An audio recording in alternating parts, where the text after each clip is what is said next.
Welcome back. Having a issue with my screen on my 2014 E-Class E550. I replaced the main battery in April of 2024. The main battery is good. I don't have any battery related issues. Then I ended up replacing the auxiliary battery because I was getting a message on the dash. Auxiliary battery malfunction. That went away. I actually had some features that seemed to come back, like the self-park and whatnot. So it seemed like that the auxiliary battery is not the cause either. So that leaves somewhere within fusing and wiring and possibly even the screen.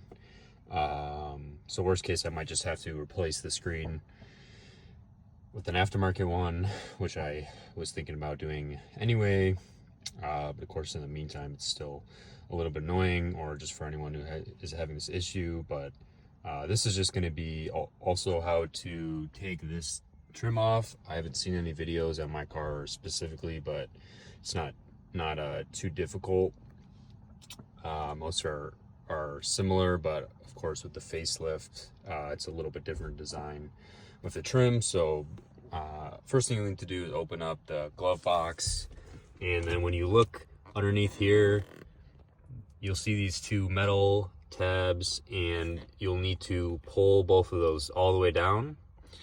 That holds part of the trim in, so I'm going to do that and then come back. Okay, so after that, you got those tabs pulled down all the way. You can see them. Pretty much just have to find a point where you can very, very carefully pry. It's a little bit difficult because of how the vent is in here.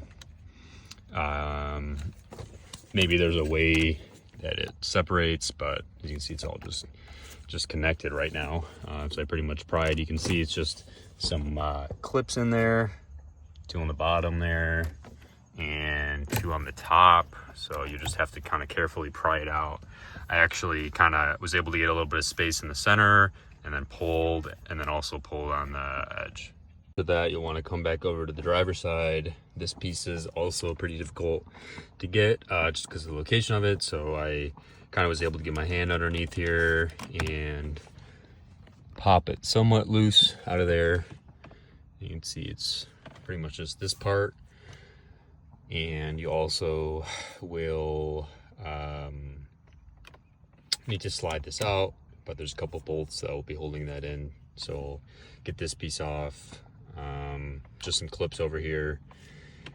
Kind of the same thing as the other side, that it's all just being held in. Just kind of have to carefully pull it, but also with enough strength that it does take a little bit of strength, but just not break anything. The trim piece off here. Nothing too special other than just kind of being patient with it and slowly just finding the best spot to get it out. You can kind of see what it looks like behind here. I believe these have some tension to hold them in somewhere, and then you have the clips that you can actually see here and where everything goes. But I pretty much just slowly was able to wiggle it as well, just pull it out. So I'm going to go ahead and unplug these so I can actually take this piece, and then there will be two T20s, I believe, that sit on top of here, and that will be able to get this out, the head unit out. Got the complete trim off, so we're just going to go ahead and get these two T20 screws.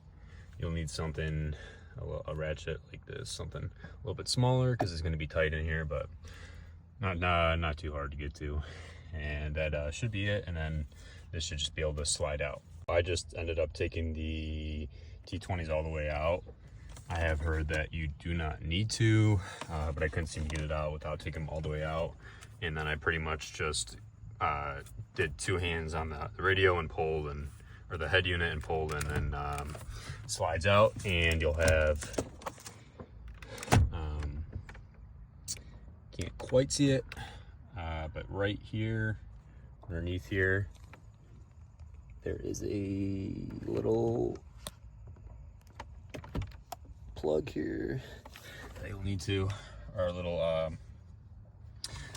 sensor clip, whatever, that you'll need to pull out in order to get all the way out. And here's what that'll look like.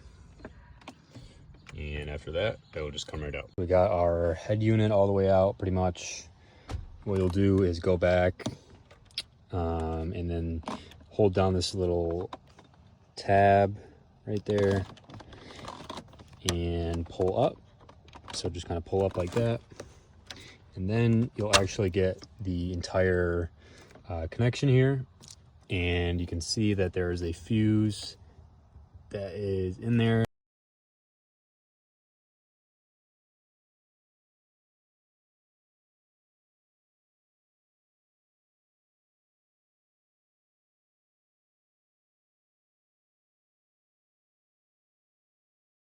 That you can take out. I already took this fuse out, replaced the fuse, unplugged things, plugged them back in. I actually have taken the screen out as well, which is not too hard either, but that did not help.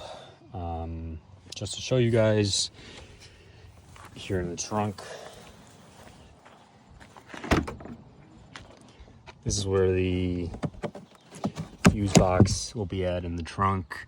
Some fuses are for the radio and whatnot, aside from the fuses that are going to be underneath the hood. I already did check those, but I would recommend checking those if you're having issues with a blank screen or a black radio. Mine basically started flashing on the screen and also on the head unit. The on button would flash, and over time it just slowly would cut out more and more often, or just not even turn on. But it seems like that's not the issue, so I'll most likely be replacing the screen with the upgraded screen aftermarket. There's plenty out there. After taking this apart, definitely more comfortable. It's not really too big of a job compared to maybe some other cars, or too difficult. The interior pieces do seem to hold up generally well, even compared to my S4 that I had. But now it's pretty much time to put everything back together. Pretty self-explanatory, but yeah.